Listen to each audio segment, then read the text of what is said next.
আমরা যখন লং ড্রাইভে যাই তখন আমরা দেখা গেছে দীর্ঘক্ষণ গাড়ি চালাই, 100 কিলোমিটার 150 কিলোমিটার গাড়ি চালাই।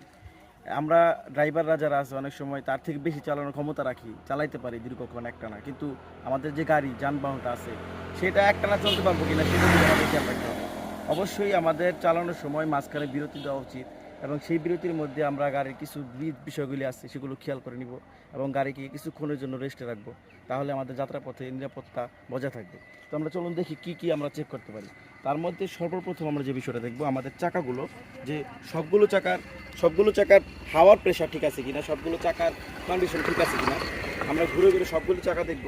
তারপর আমরা যদি দেখি যে আমাদের ইঞ্জিনের টেম্পারেচার মিটার, ড্যাশবোর্ডে থেকে টেম্পারেচার মিটার হাই হয়ে গেছে বা আমাদের টেম্পারেচার মিটার একটু মোটামুটি গরম হয়ে গেছে, তাহলে আমরা তুলনামূলকভাবে সেটা ঠান্ডা করে নিব।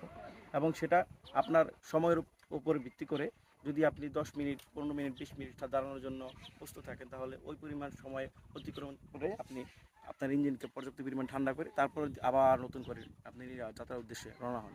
তাহলে আপনার যাত্রাটা সেফ হবে। তো আশা করি বুঝতে পারছেন।